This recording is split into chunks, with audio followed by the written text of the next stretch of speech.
Bam! Welcome to the Sunday Night Chat. My name is Mike. Once again, I'm unprepared. I don't even know everything that happened this week. So, just so you guys understand, a lot of the times I rely on my ability just to riff. That's all I'm doing. I was trying to be more professional, and I will be, I promise.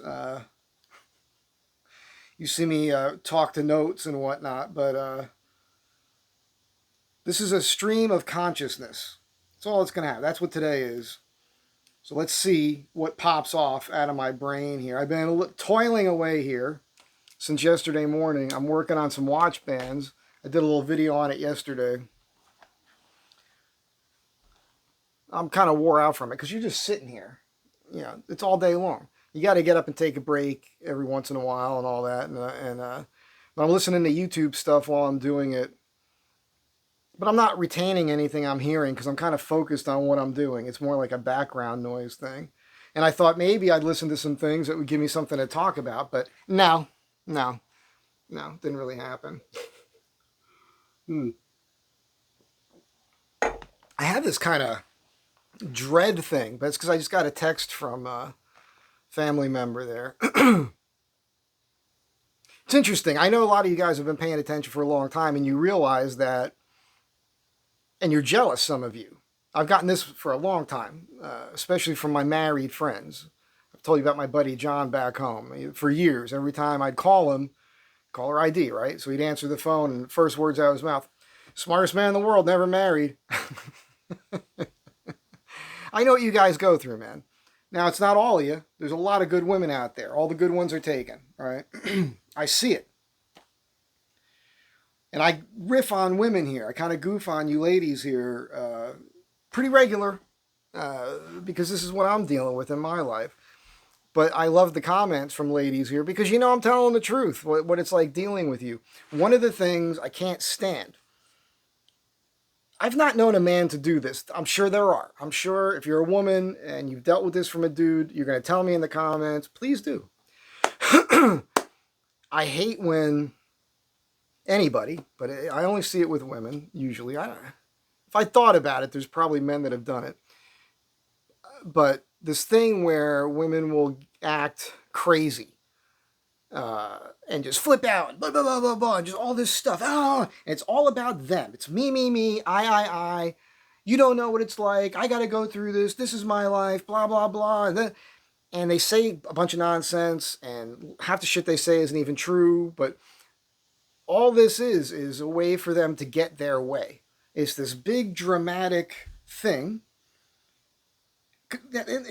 You would think in some cases it's slightly justified because it's true. Maybe they have a hard life and they got issues and all kinds of things going on and life is tough.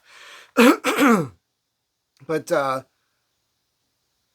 for every person that does that has those same issues, there's 100 more that have those same issues that don't do that don't act out and freak out.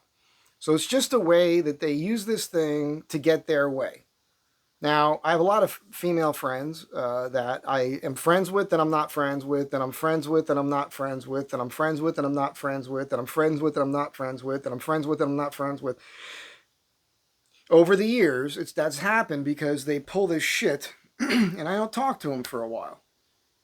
And then one day they reach out, and it's like nothing ever happened, and if it comes up, they apologize usually, and it's cool, until it's not cool anymore, and they pull the shit again, so... But there are some people in your life that you have to deal with, you know, because, you know, you're related to them. So it makes it tough, man. And it's hard. And like, even like, so there are people like that. They might not ask for anything from me, but they'll let me know what's going on with them. Because they know I'm a decent guy and I'm kind of easy to take advantage of. So, you know, I'll help out when I can. It's just hard because I don't make a whole bunch of coin. You know, I don't work regularly, as you guys know. By the way, since we're touching on that subject, just real quick, I put a video out a couple days ago. It was a console that I made something like 25 years ago. It's all Honduran mahogany. It's pretty cool. I don't expect that video to do well. It is interesting. None of my woodworking videos actually do great. here on YouTube. It's because I'm not filming it. I'm not showing you the process. Those people that do that, where they show the whole process of them making something, or they set up the cameras, they got the lighting and the mics, and they had the music and the montage scenes of wood going through saws. I can't watch that. I don't think professionals watch that shit. You know what I'm saying? It's people like weekend warrior types or people who want to do it, they're trying to learn. But if you actually do that for a living, you're not. If you are watching it, you're fast forwarding through all that crap because you've done it countless times. I can't watch a board going through a saw blade on a table saw. I've done it myself. It's an innumerable amount of times. It would be impossible for you to put a number on how many times I've ripped boards on a table saw. It's impossible. I'm not going to watch that. It's boring as hell. On top of that, trying to film something like that makes the project, it becomes about the video. I can't do it. I just can't do it. Time is money. I got to get the project done. The quicker I get the job done, theoretically, the more money I make, right? Less time spent. Boom. So I can't do that, and maybe that's why those videos obviously don't get the views. That's fine. What I hope it does is that it kind of exposes me to the world, like, hey, this guy's got this ability, and you could pass that along to somebody. If the subject comes up, it's like, oh, I need a new dining room table or something. Hey, there's this guy. I watch him on YouTube. He's funny, he's goofy, he's stupid, he's silly, makes no sense at all. Whatever it is, however you describe me to other people, the one thing you could say that's 100% accurate is I'm good at what I do. So I hope that's happening. Because I had a couple things that I thought might happen work-wise, but they didn't. So now I'm treading water again. This is not a woe is me. You don't have to feel sorry for me. Things always come. Something will come along. I'm sure of it. It always has. But I don't like this feeling. And when I'm in this treading water phase, that's when I get to my hobbies. That's why I'm making the watch bands. I'm going to be in the shop tomorrow, doing some things there. I am milling up some lumber to make a few cutting boards. Really, I just want to give a couple away to some people who've been good to me here. But if I have any extras, I'll let you know. And I've been wanting to make myself a wooden tote, like a tool tote. That might be a decent video, so I'll probably get to that too. At any rate, that's what I'm going to do at my time right now. I do have a new neighbor. I'm sorry, I should have cleared my chest here. I haven't spoken to anybody in 2 days. Nice girl. She's 24 years old. Her and her mom were moving in the other day. I love her mother. Well, nice lady. I think she's cute. I think the mom is cute, man. She's cute. And happily married, though. I made sure. Because if I could tell, she didn't seem the type where she had a pretty good sense of humor. Like, she's married. I was going to be, in my mind, I'm thinking, are you happily married? Because I thought she was cute. But her daughter's this real nice gal and paying everything for herself. She's working full time. She's only 24 and she's going to college for design. And apparently she's a seamstress, has her own sewing machine, and ding, ding, ding. Yes, you're reading my mind. It's right there. So I already talked to her about my hats and everything. And I haven't talked to Carla in a while. I did reach out to her in a text. She's doing good. I'm happy she's doing good. She's super busy with her own stuff. Logistically, that's a tough thing between Carla and I. If you guys don't know, I designed these caps based on a World War II cap. So this is a Army cap from actually it has a tag on it right here. It's 1943 cap, herringbone twill. Difference between the Army is it has a seam here in the center, and then the Marine Corps version has 2 points here, not in the center. And you've seen me wear these caps. I've always got compliments on them, so I came up with an idea to make this out of a more neutral color. This is a herringbone twill pattern, vintage cotton I found, and I added more volume to the inside here so I could pull it down over my head more, and I added these little slots that are like buttonhole stitch so you can stick a pencil in there. And they're cool. A lot of you said you'd buy them. I had Carla make some. I have a box of them here. I haven't even really gone through them. She did it, and I'm not picking on her. Making a hat, it's a different skill set from what she does. So at first, these prototypes weren't where I needed them to be. And even now, they're still not perfect. So I would have a hard time trying to get the money I'd like to get for each one. Because if you were to look up vintage caps, like reproduction caps, these are inexpensive. These are all like made in China and whatnot. But if you're getting something that's made here, artisan made in the United States, made in USA with vintage fabric and everything else, they're hundreds of dollars. $400, $500 for some of these caps. It's pretty crazy. And I'd like to get a decent number. I'm not thinking about going that high, but they're cool. But you have to make them in pretty standard sizes. At the very least, small, medium, and large. And we weren't getting that. And the stitching wasn't consistent and all that.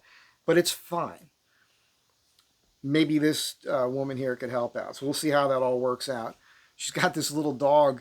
I knew it was going to be a problem. The thing about, which she's cool, it's fine. It's all going to work out. Everything's fine. little dog.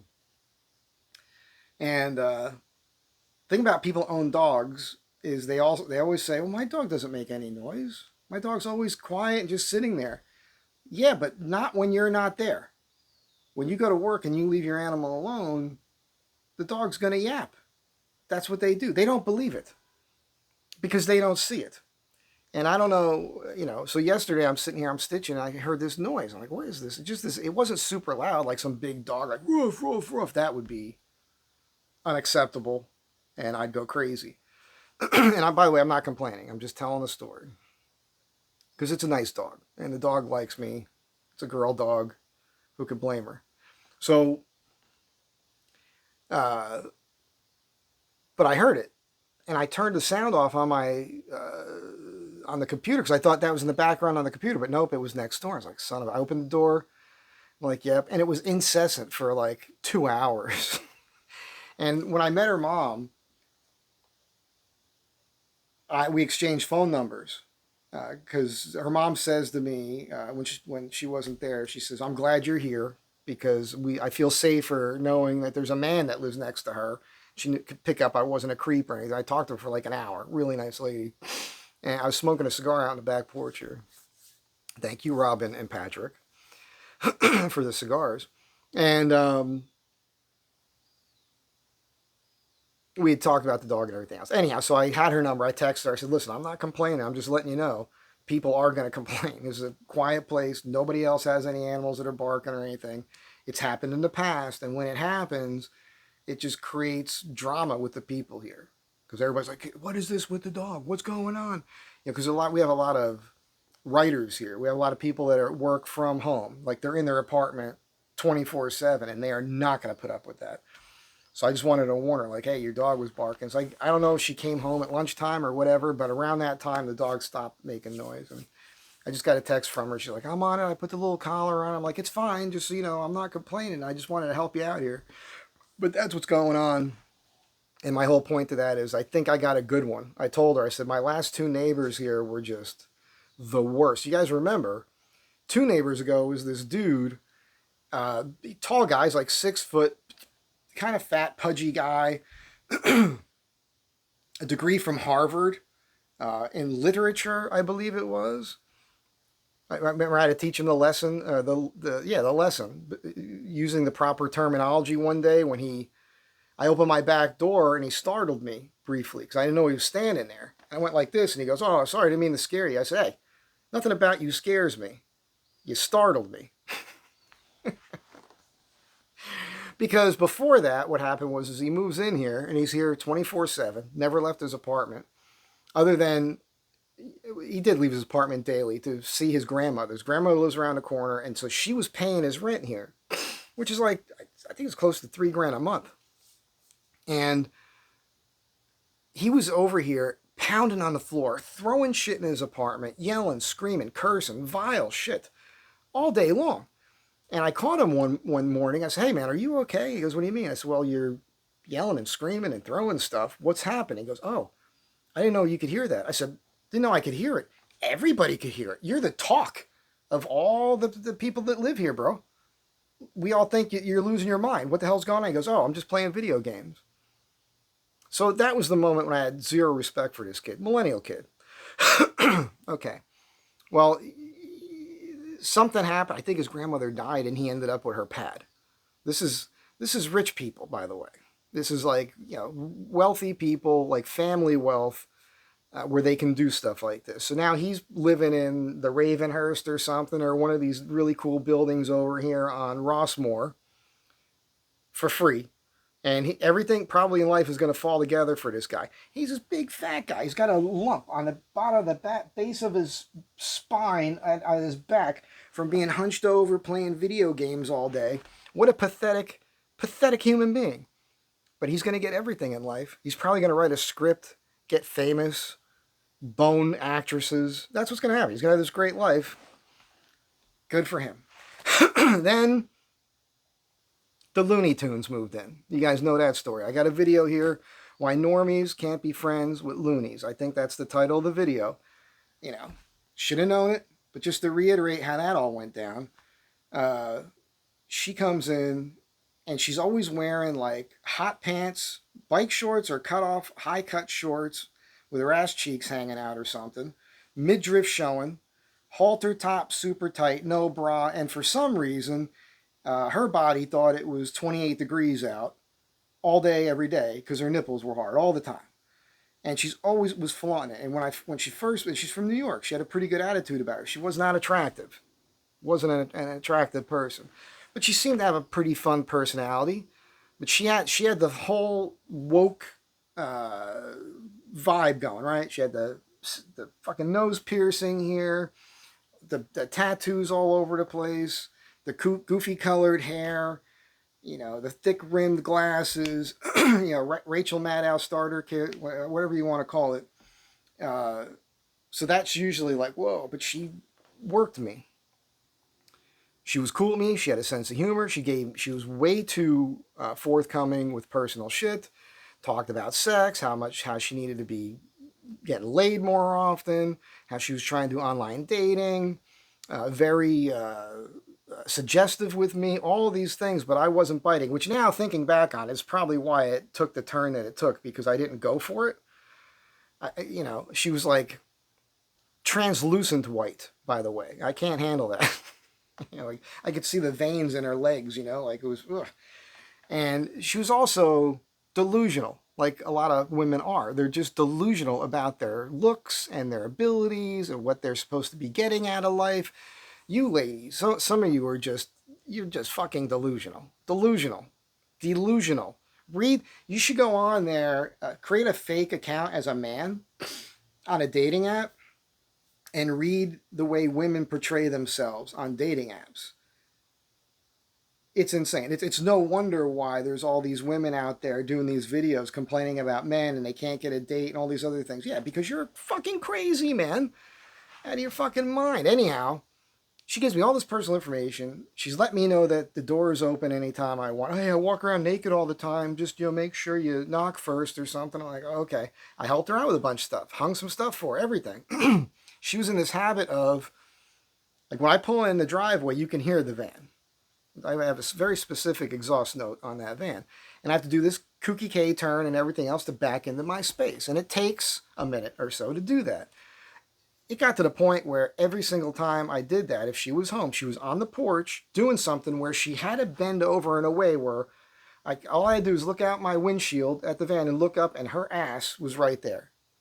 Every single time. And I never addressed it. I never said anything. And by this point, she started dating a guy. She'd been dating him for a few weeks.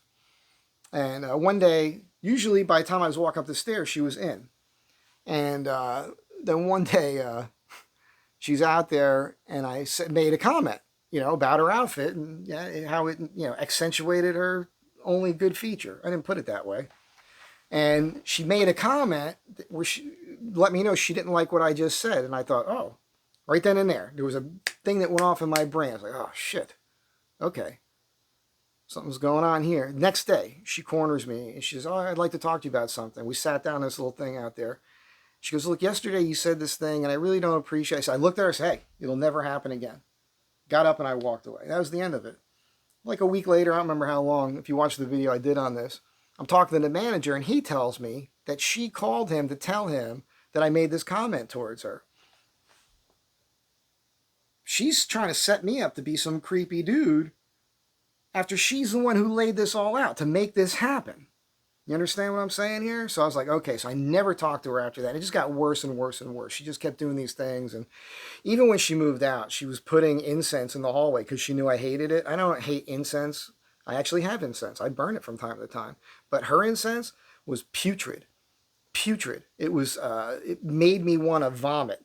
And she had it, and he told me, he's like, I saw, yeah, she stuck to sticks of, like she was just doing things on purpose to annoy me before she moved out. So the whole point of this is, I didn't get into these stories with this new gal here and her mom, but I did tell the both of them, I said, look, I always had good neighbors here. My last two neighbors, fucking nightmares. And so that's when they opened up and were super cool. And I realized they're cool, so hopefully that won't happen. I should talk more about the neighbors I've had. I'll tell you about this one guy, Delbert Lindham. And Delbert is a writer. He's got to be dead now. He wrote these two books. They're nothing special. It's called Jojoba and Jojoba 2. He wrote 2 books on jojoba oil. And Delbert was a Marine. He had been at the Frozen Chosen with Chesty Polar in Korea.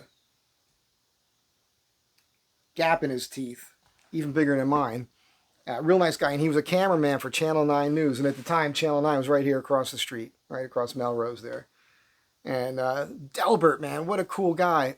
He had been married, raised a family, everything else. And later in life, as it was, and he was probably in his 60s. I'd have to do the math here. Let me just think for a second. 1950, 60, 70, 80, 90. So 43, 53, 63. Yeah, so he was probably late 50s, early 60s. He left his wife and his family and hooked up with his high school sweetheart, who he never stopped loving. And his high school sweetheart was she had married an old guy, much older than her, who was wealthy. And that guy was like dying. And he told her that, hey, you can have another guy in your life and everything else, because he didn't want her to wait on him. He, whatever. You know how this goes. And so Delbert entered into this relationship with the woman he never stopped loving since high school. And it was just a bizarre but really cool situation. But there was this one embarrassing moment with Del. There was a couple, was it Del? That was my buddy Fenton afterwards. But Del, one day he said, yeah, I rented a movie, Last Tango in Paris. Now, I don't recall having seen it before. I was aware of it though, and Brando. And at the time I was kind of doing the acting thing and I was getting a little bit of work. I was like, yeah, I'd like to see that. I mean, do you mind if I watch it with you? He's like, okay. And then you don't watch Last Tango in Paris with another dude, is all I'm saying. It's creepy because it's basically a softcore porn flick. Get the butter. It's my favorite line. If you don't know the movie, watch Last Tango in Paris and just remember, get the butter. Get the butter. I'll put that on a t-shirt. Get the butter. Yeah, that's not a movie you want to watch, especially at the time. I was like in my 20s and this guy was in his 60s and we're watching and I was at the time, I should have gotten up and I had the thought like I should just walk out, but then I was like, I don't know how to deal with this situation, but I watched the whole movie with him. We never discussed it. We never talked about it again.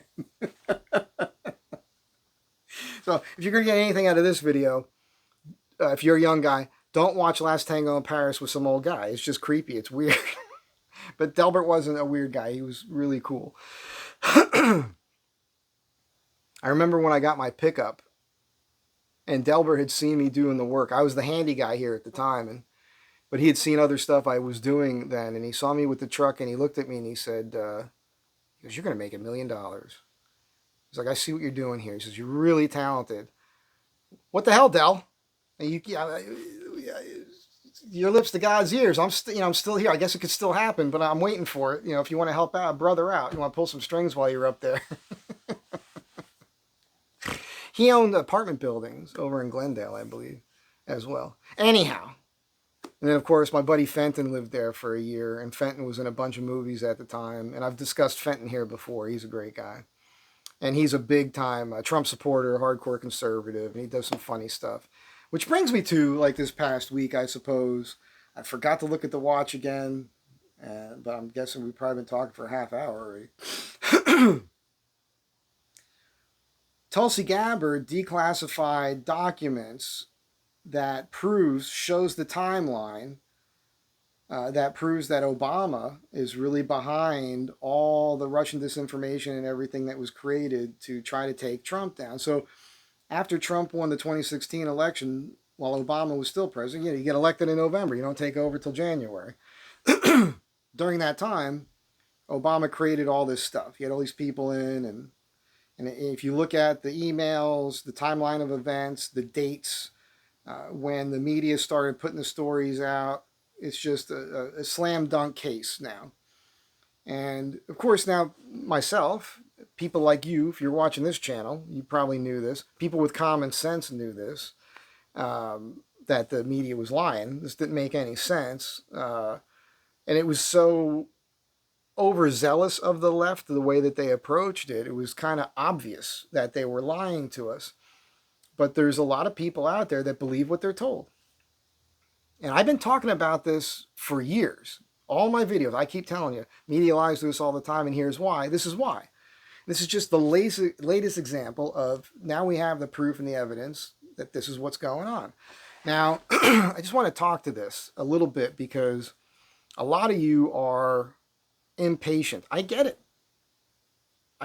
Like, since 2008, this country took a left-hand turn there. Pretty fucking hard left-hand turn, bro. And everything's been in the shitter. And the only glimmer of hope that we had was the first presidency of Donald Trump, when he was like, okay. And it was like, whoa, all of a sudden the markets turned around.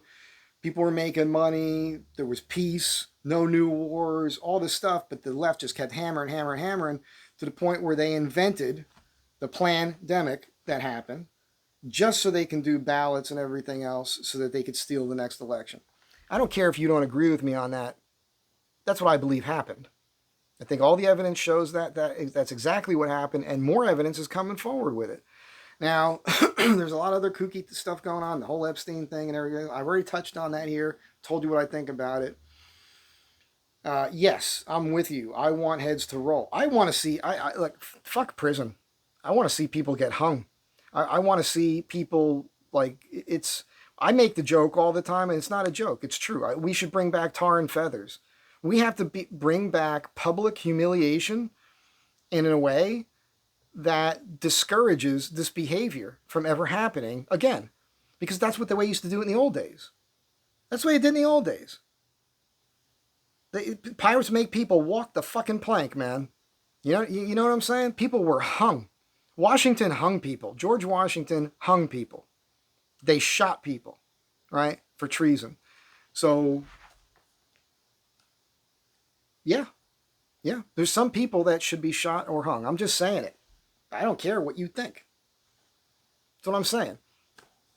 Has to be slam dunk. Because a lot of you would say, oh, Trump this, Trump that. You still believe the lies told about Trump. The reason Trump won the first time was because of all the bullshit. The reason he won this last time was because of all the bullshit, especially the last 4 years. And as crazy as it is, it's almost a good thing that this horrible experiment took place with Obama and that hard left-hand turn, because the world got to see what it would be like if the U.S. was run by communists. Now, America never became full commie, but people in government, the funny thing is it's not even that. They have socialist tendencies. Really, they dangle the socialistic, communistic ideas there because stupid people and lazy people latch onto that because they think that they're going to get taken care of by the government. while at the same time, really what's going on is those people that are dangling all these things are busy doing all these insider deals to make themselves wealthy, themselves and their friends wealthy through crony capitalism, actually. And that's the deal. I mean, Obama bought the estate where Magnum PI was filmed and tore that shit down. He should be strung up for that. What the fuck, man? That iconic thing, man. I don't care how bad a shape that was in. Someone else should have went in there and bought it and refurbished it to the state it was in the 80s when Magnum PI was being filmed there, because that was a cool thing. That would have been a cool thing to preserve forever. I'm still pissed off about that. Can you tell? Anyhow, patience is what I'm saying. They've got to get all this stuff done. Everything right now, these leaks are coming out. Now, here's the other thing. I have a foot in both camps here on the thought process, and it could be like, yeah, this could all be true, and I'm sure it's true, but maybe they're dangling this stuff, as a lot of you also say all the time, just as a distraction, give us something to think about and keep us arguing, you know. But I don't see it as a divisive thing, us against them. I see this as more of, you know, revealing reality and the truth. So we have no recourse right now. All we can do is watch it happen. But I advise you to stop watching, really. You know, an hour a week, you know, meaning like a few minutes a day, every day, whatever. I mean, I watch Gutfeld every night. That's the only stuff I watch. And I watch some of the stories on YouTube, some of the segments from other shows, including CNN. And when I watched CNN the other day, this morning, a panel on some show. I can't think of the guy's name. He's one of us. He's that really brilliant, bald-headed guy who wears a watch on each wrist. Smart guy. He's on Shark Tank, I think. I don't watch the show. He appears on Gutfeld pretty frequently too, and he just buries these people. I don't know how he can sustain that, being around that much stupid and addressing this, because what they're doing is, on the left, they're still trying to say, like, the tariffs are going to make things more expensive. And he's like, what are you talking about? Like, the numbers are down on everything. The Democrats this week put out a graph showing, hey, here, it's under Trump, all the prices went up on everything, like groceries. But then you look at the timeline, it's all happened before Trump was elected. It all happened under Biden, you know, the whole thing. And, like, they just keep getting caught in their bullshit and their lies over and over and over again. But they, at the same time, they're so adamant, like, this action he's going to do is going to make things terrible. And they keep making everything sound terrible. It's going to be bad. It's going to be terrible. Well, the prices are down. Gas prices are down. I can afford eggs now. I live on eggs, 4 eggs a day. And now 18 eggs is like $7 in the store. That's good. Because they're almost like $1 a piece per egg under Biden, you know. So it was just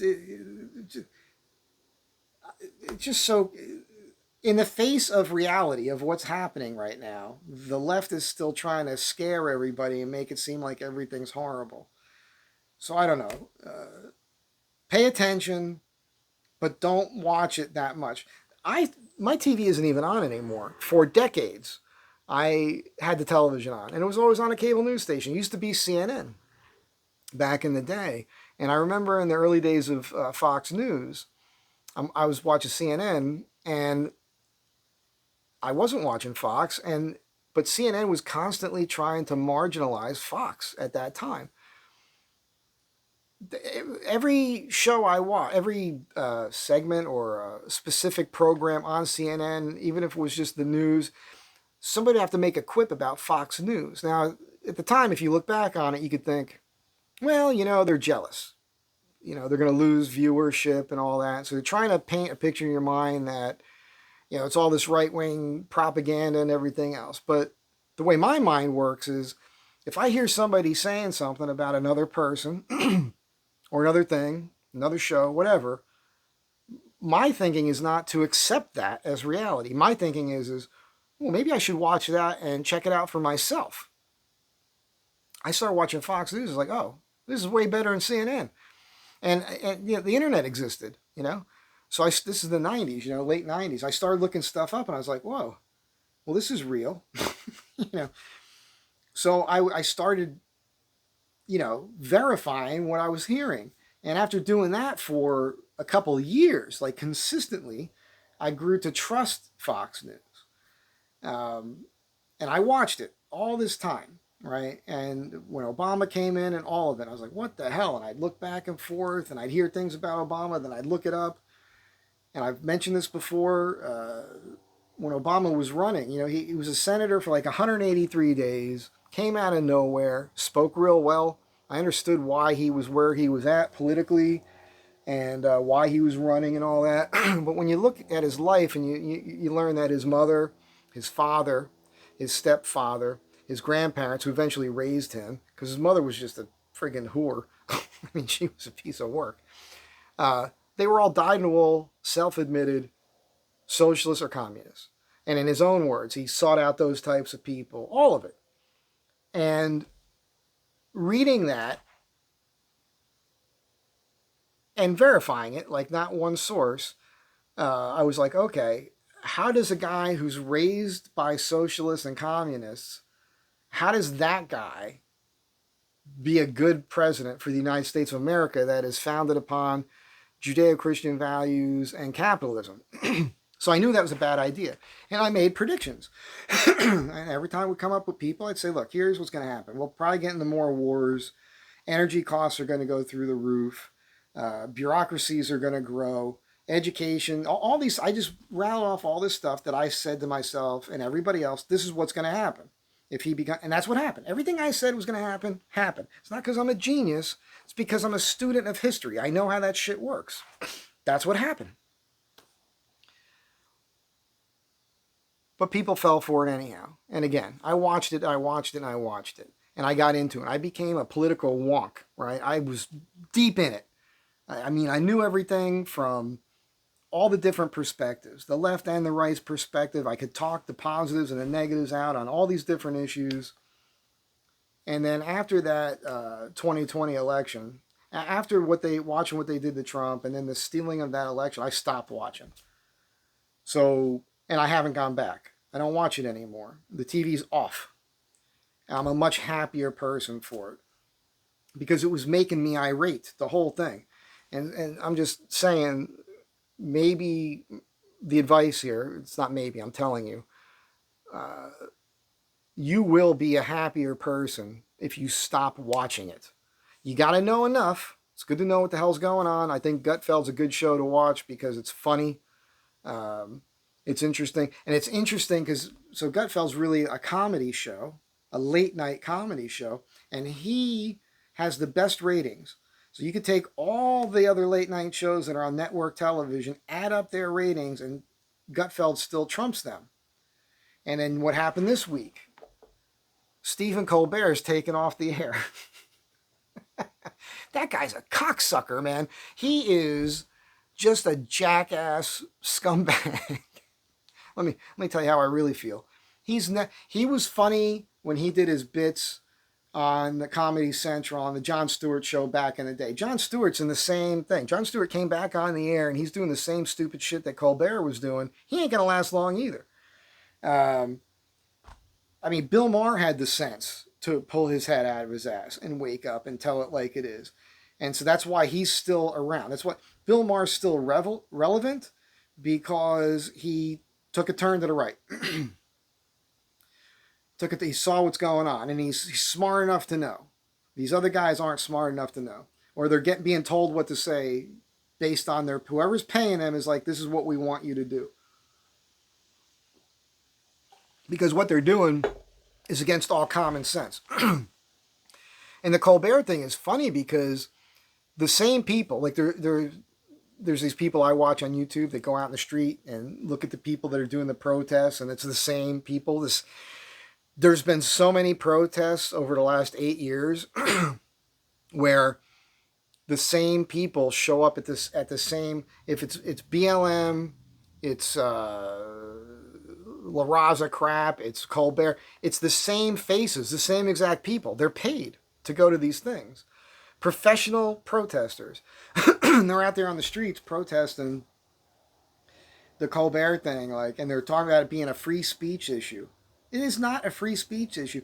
The show is losing like something like $40 million or $1 billion. I don't know. It couldn't have been billions. It had to be millions. It was losing money, and they were paying him millions of dollars a year for a show that was losing money. It's a business decision. It's a business decision, and all these woke movies have been being made.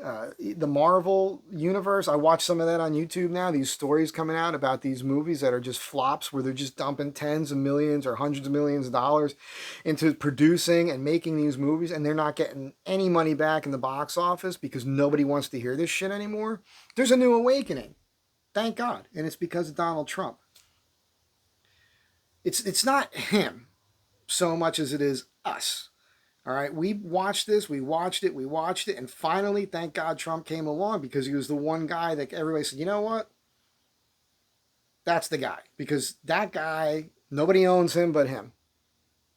Every other politician is owned. He doesn't have to take any money from anybody. He can tell anybody he wants to fuck off. He can walk away from he can do whatever he wants to do.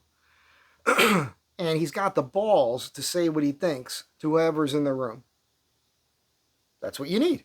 You can't have a pussy as a leader. Can't do it. And that's what we had. Obama's a fucking pussy, bro. Pussy. Remember the mom jeans? That guy's a fucking pussy. Pussy. But he's a fucking pussy. This person he's married to, I don't know what's going on. Big Mike there, I don't know what's going on. But you're married to that? You're a pussy. Beta male. Typical beta male. And the whole thing with Biden, I mean, come on. Look at his career. He was a plagiarist through college, everything. The guy lied his whole fucking career. Great politician. Great politician for the left. Liar, corrupt person. And all that's out there now. You could all look it up, and more of it's going to come out. This is not going away. More of this is just going to be revealed. So it's an amazing time to be alive, really, to see. It's just, what sucks is what they put us through. It's what they put us, and the media is 100% responsible for this shit. Yes, it came from the left in politics, and I say this pretty much every fucking week, or whenever this subject comes up. Media is literally in bed with the left politically. Like, they're married to them, they're related to them, they're fucking them. That's what's going on. So when these bullshit stories come out of Washington, the media, like the left-leaning media, the mainstream media is all left. There's nothing right there. There's no right-wing media. Even Fox News, I have a hard time saying that that's 100% right-wing, because I hear a lot of shit there where I'm like, what did you just say? But the good thing about Fox is that they let both sides speak. You get a more nuanced picture of what's going on. In particular, if you're not watching the hard news is the news. It's what's happening. There's not opinion there on Fox. You get the opinion on CNN, MSNBC, and all that. But when they have a show on where they have different personalities, they always have people on that have diametrically opposed political positions, which is great because they're speaking their mind. And then if you're not lazy, you can go ahead and write down what they said, and you can look it up, and you can read that from both sides, and eventually you can find the truth. Once you do that long enough, you'll start trusting one side over the other. But you have to put the work in yourself to figure that shit out. I can't do it for you. You shouldn't believe anything I'm telling you. If you like me, if you get a kick out of the way I speak, and you think I'm being genuine and honest with you, then you should do what I'm suggesting. You got to do it. So, at any rate, the media just took what they were told and repeated it. And repeated it in a way where you knew it was false, because no matter what you watched, it was the same phraseology. Exactly the same. They did a thing months ago where they were doing this thing where they used the word shit in the first couple sentences. It was like a rant, where all these politicians did this rant about something. And it was the same speech, but every one of them did it it was like their own. They were acting. It was acting. You know it's acting because if I say this exactly this way and the next person says it exactly the same way, and they're trying to make it sound like it's a rant of their own volition, of their own mindset, but it's the exact same words, you know it's an act. And you can see through that. I don't know how the left thought they could get away with this shit for so long. Because they did, I guess, because nobody was checking them. Because the people who would be enforcing truth, rule of law, were the people telling them the lies in the first place. It's so fucking crazy. We watched it happen. It's like a bad fucking movie, man, that we all lived through. And here's the worst part of it is some of you don't talk to your family anymore. People got divorced over it. People had physical altercations over it. The businesses have been rubbed out forever, never coming back. So much bullshit happened. I think, like attorneys, like you would think there should be lawsuits brought up against particular politicians and media outlets for lying and supporting the lies, propagating the lies that led to the destruction of your personal relationships, your businesses, everything else. Because you have a clear thing now. Now you got, here's what he did, here's the timeline, here's what was said, here's what they came up with, here's how it was disseminated in the media, and then everything went to shit. Like, honestly, like the whole country, legitimately, I'm not even kidding here. There's probably 30% of the population that could do a legit timeline of evidence to where what was going on television, how it destroyed their personal lives, their personal wealth, and everything else. And they could trace it all back to all this shit I'm talking about. But right now, we have a chance to turn it all around, which is fun and exciting. So I'm looking forward. There's no reason why I shouldn't have any work right now, other than the fact that I do these videos and I probably scare people. I think that's what's going on. I scare too many people. Because when the Obama years were very, very rough for me. I was hanging on by my fingernails. I had to take anything that came in. And then when Trump came along and started talking about running, just that, I saw a bump in people wanting to spend money. You know, the markets were very volatile under Obama, so people weren't spending money on stuff like me. Again, you guys remember, I'm not necessarily a need guy, I'm a want guy. Meaning, I'll design and build you a custom piece of furniture. I will build you a custom built-in or whatever, cabinets, whatever it is. Not a big cabinet job. I'm not going to do a kitchen. I could design a kitchen for you, and we could go to a cabinet shop, have them build the cabinets, and I could put I could do all that stuff.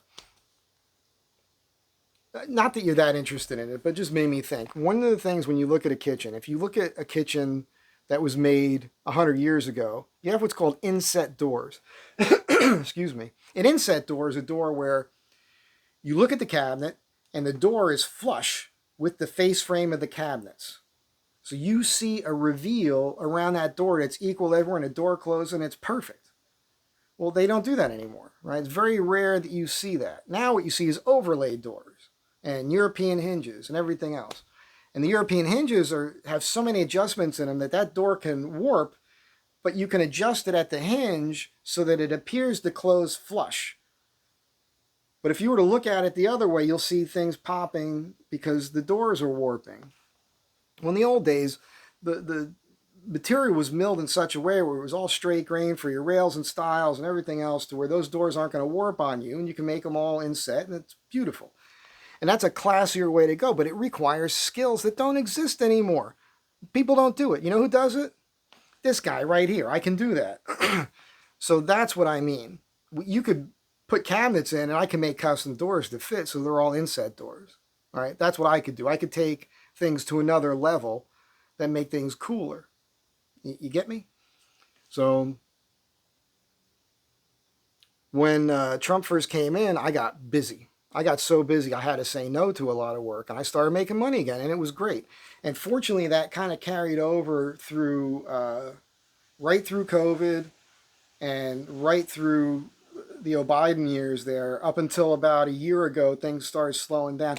Part of that was my fault too. I had one client that came along, and she kept me busy for like 2.5 years. Although I didn't, that's a whole other story. I didn't make enough money there, really. I gave her too good of a deal because I liked her as a human being.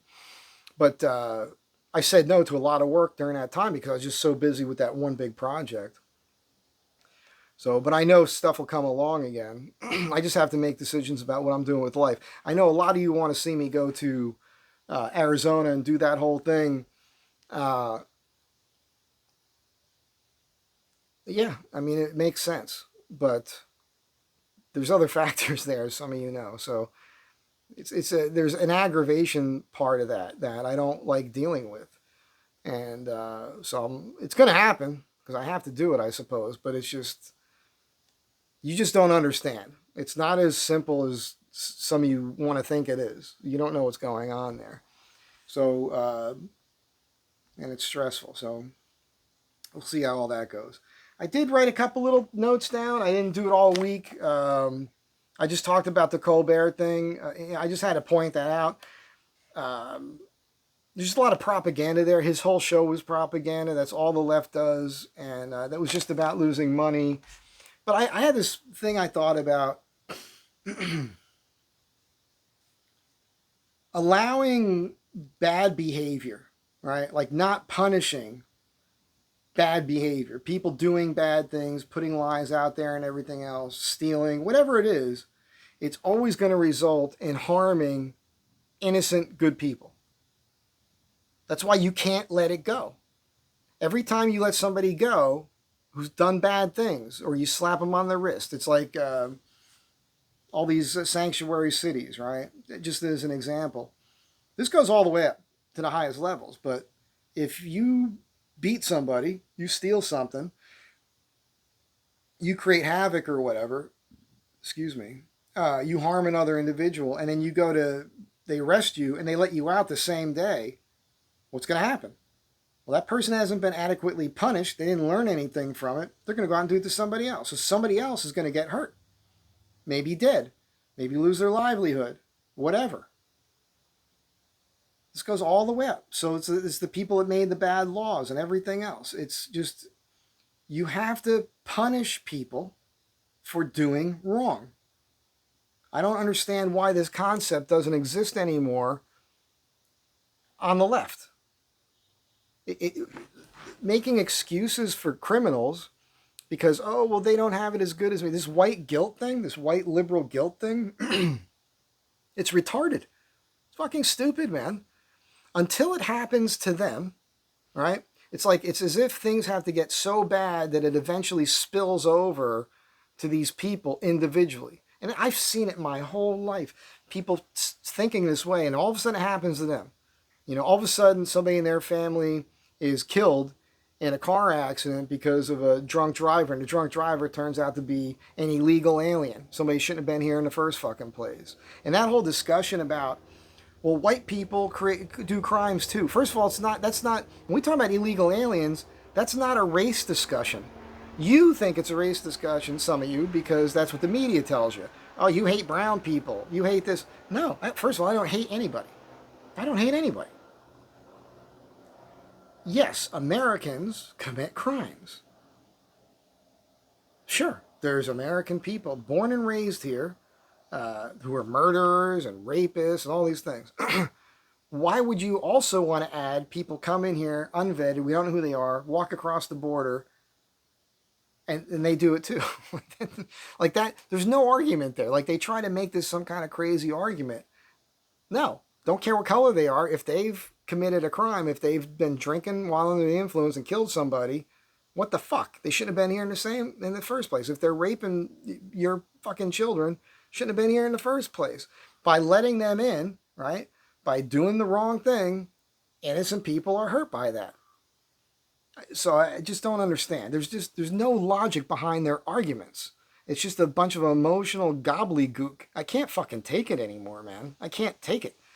So, and I wrote down the last administration spent money like a gay drunken sailor, and that was because of the DEI.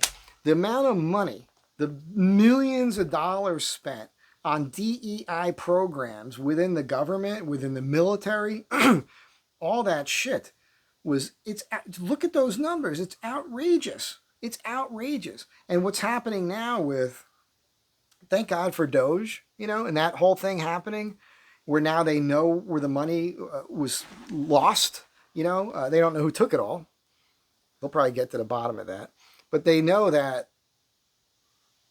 like something like 10% or less of money allocated to all these NGOs, non-governmental organizations, and all these other programs, and actually get to the program. The rest of it gets sopped up like a sponge by the people who set up the programs and all their cronies and everything else. There's all this money wasted. We knew this. Yeah, I watched Independence Day the other day, and one of the best parts of the whole movie is Judd Hirsch, who plays the father of I can't think of his name right now. Jeff Goldblum, who's one of my favorite actors. Jeff Goldblum in there. He's like this brainiac scientist guy who doesn't want to participate in the big corporate war to be like some big deal. He just decides to work for a cable, dealing with satellites. But his dad makes a joke of it, saying he's working for the cable company. You guys know the movie, right? Will Smith, aliens show up, there's ships there, they're going to destroy us. Jeff Goldblum figures out through this algorithm on the computer that it's a countdown, that they're going to start destroying these cities. Drives to the White House because his wife, who he's estranged from, is the spokesperson for the president.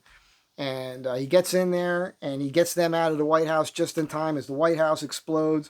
And they eventually go to Area 51, where it turns out we do have UFOs and we do have aliens. And I think the president says, where does the money come from for this? And Judd Hirsch says, you don't think you're really paying $250 for a hammer, do you? Like we always knew. We always knew that our government was getting ripped off. Like there's no way that the things that they were paying for, that money was really going to the thing they were paying for. You understand? Our government's been getting ripped off by the black ops area, by the deep state, by other grifters forever. When you know that it's happening right now. Nate Friedman, I say this every week lately, where he exposes where these illegals, migrants. They're not immigrants. They have no interest in immigrating, most of them, a lot of them. If you're here in this country, if you're coming to this country and you're waving your country's flag around, fuck you, get the fuck out. Get the fuck out. You're coming to America, you wave the American flag. Like that's number one, telltale thing. Period.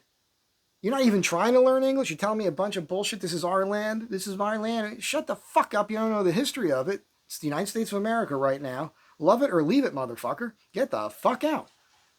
It's crazy. And this shit is being pumped into the brains of these kids in school by school teachers. This has got to be the next war for us. And I say war just to get your attention. I don't mean war like we're going to take up arms here, but it's the next thing that we have to go after. We have to expose socialist Marxists in colleges, in the classroom, from kindergarten on up. And it's easier than ever now today because kids have phones. So that's what people have to start doing. People in classrooms have to start recording when those teachers are spouting a bunch of Marxist propaganda, when they're trying to convince young minds of a bunch of bullshit, because that's where it's starting. And then those teachers need to be fired and never allowed to teach again anywhere. And this isn't about free speech. This isn't a free speech issue. It's a treasonous act. What the fuck are you doing? It's worse than a treasonous act because you're actually propagandizing your class. You're pumping bad ideas that have proven to be false, where you're turning our youth into useful idiots that will be used by these fucking assholes to create havoc. And people like George Soros and his son, I think his son's name is Alex. I got a bunch of pictures of him. I was going to do a whole thing. I'm too lazy to do it. Pictures of him in his Manhattan, apartment, whatever, overlooking the skyline. All these famous people, rich people from all over the planet hobnobbing with him. That's some dangerous shit. And in this situation, guilt by association is no joke, man. This shit has to stop.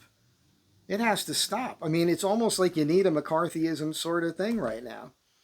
It doesn't have to go that crazy, but they have to be outed at the very least. People who are brainwashing our children are a real problem. That doesn't mean you got to go the other way. Let's just start with putting the Pledge of Allegiance back. Can we do that? It's like a minute out of your day. I don't see anything wrong with that. I think we were a better country for it when we had pride in the country. I mean, next year, that's it, right? 250 years. We're coming up on it. 1776, 2026. So it's a big fucking deal, man. I was there. I was there for the bicentennial. 1976. I was like 9 years old, about to be 10 years old.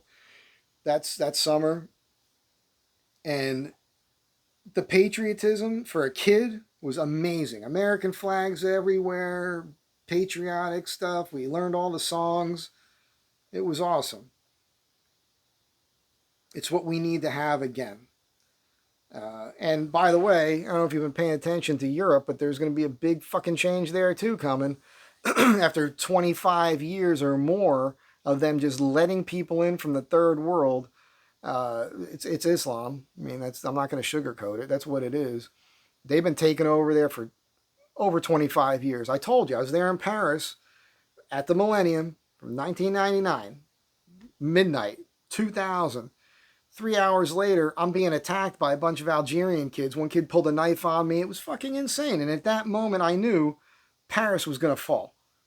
I could just see it. I knew it was going to happen. I've been talking about it for 25 years. It's happening. Spain, what's happening in Spain? Look what's happening in Britain. Look what's happening in Ireland. It's insane. They've changed the whole DNA makeup of these countries already. This happened before. This has happened before. Around 700 AD. Look it up.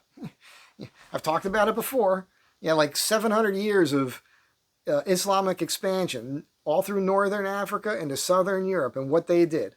Cutting people's heads off, raping women, putting people into slavery, burning down churches, building mosques where churches once were. All this shit that's happening right now in Europe happened before, and the result of that was the Crusades. And it's a fucked up thing to happen. The good thing is, though, is that we have media out there. We have the internet. You can see what's happening in real time right now. So I think that it's going to be easier to squash this shit. You know? I really do. I think that enough people with common sense, like, it's still going to take time. It's like Obama came in, people didn't understand what was really going on.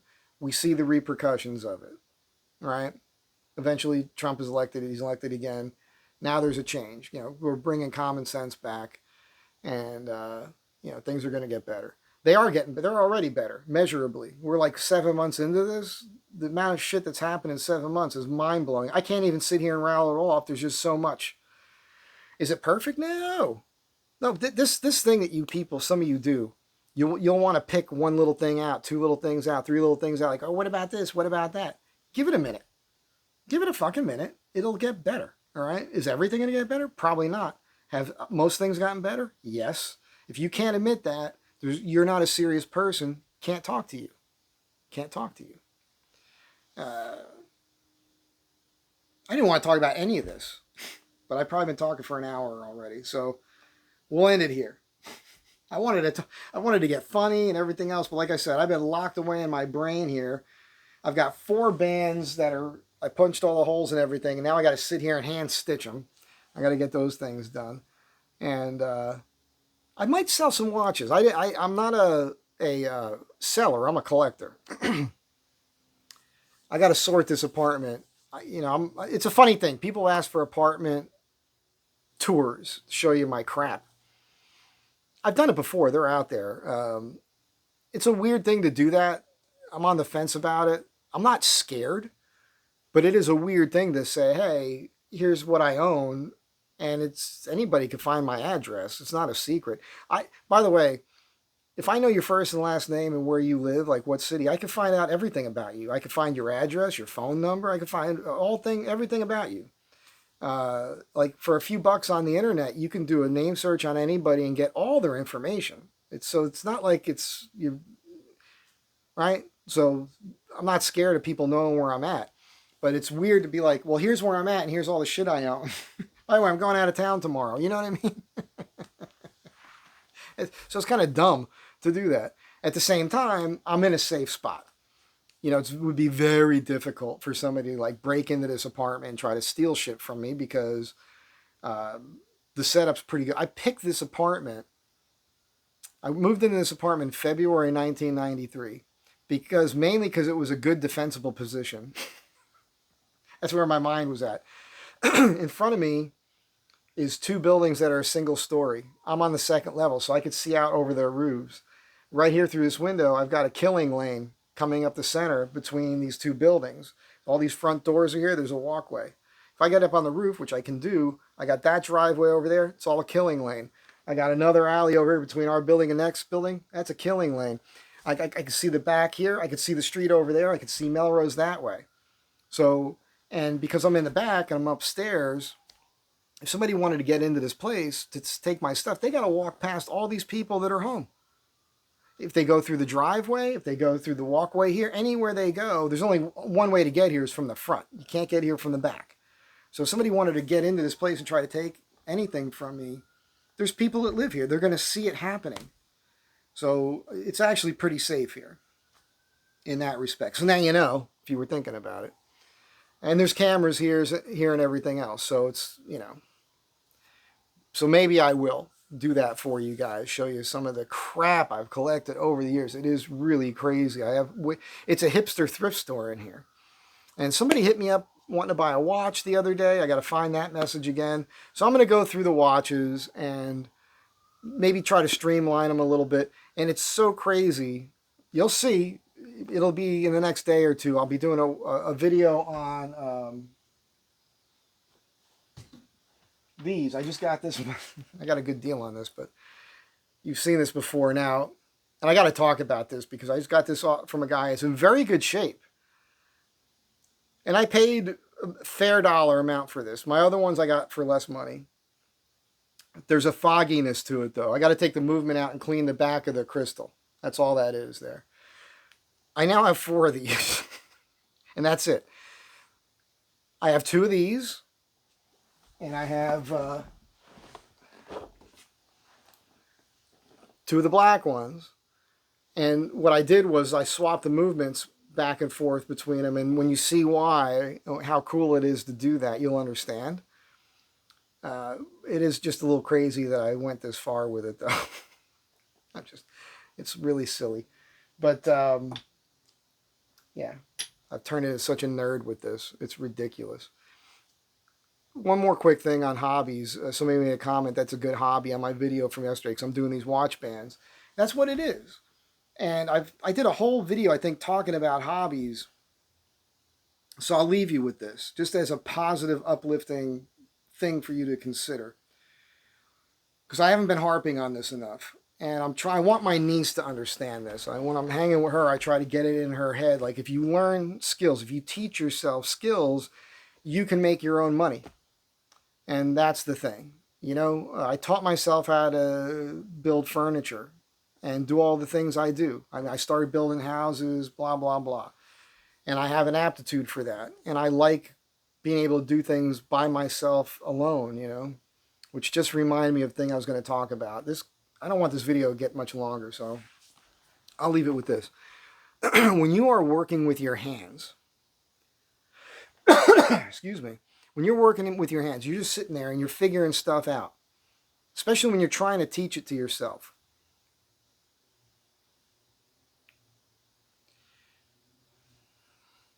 There's technique. You start doing these techniques. You're, if I do this and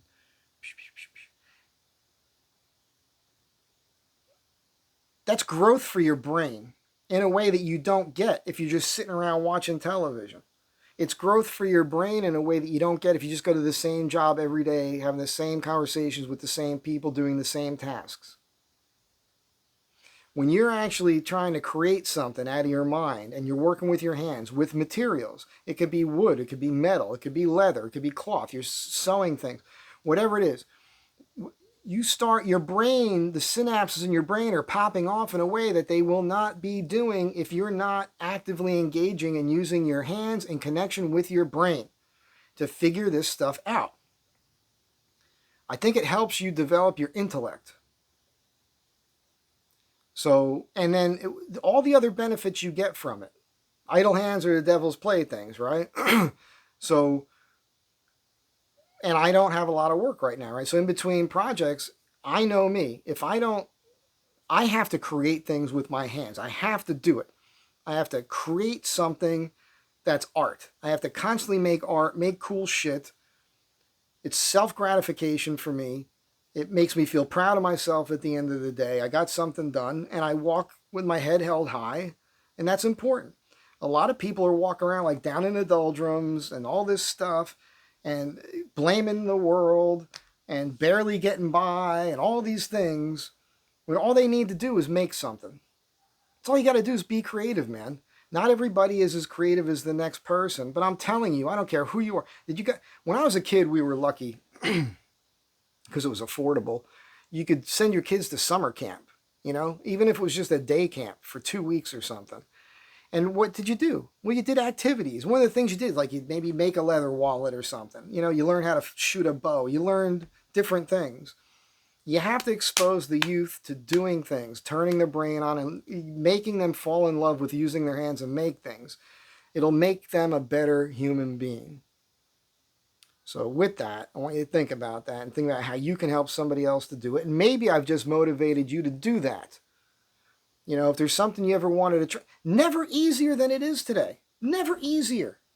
Anything it is you ever wanted to make for yourself, or you've been spending money on. That's why I learned how to do most of the shit I know how to do, because I'd make the money and I'd buy something I want and I'd get it and I'd be unhappy with the thing I bought. So I'd have to augment it. I have to change it. I have to do this. I have to add this. Eventually I'd find people to make things for me. Like you guys know, my shoes, my apron, my hats, my leather jackets, like everything I own. I eventually got to the point where I modified things myself, which I'm always going to keep doing, or it was something where I'd pay a company or somebody to make me something to my own specifications. And we could all do that. And these days, you've got YouTube. If you want to know how to do something, you go on there, you watch 10 videos on how to do something. You've basically taught yourself. Well, I don't have the tools and everything. Okay, well, go on eBay and buy some used ones. Go on Amazon, instant gratification. It can be there the next day. By the way, leather tools, they don't cost anything, man. You could buy what you need basics for $30. You'd have pretty much what you need to get started. Basic things to cut with, some thread, the needles, everything. It's very inexpensive. So, and that's just as an example. It could be anything that you're into. You can teach yourself how to do it now because you're watching me on the friggin' computer or your phone. Your phone is a computer, so you can do it there. You can learn how to do everything right here on that device right there. And you have access now to getting the things that you need to make the thing happen. So just don't be lazy. You have nobody but yourself to blame if you're not a happy person.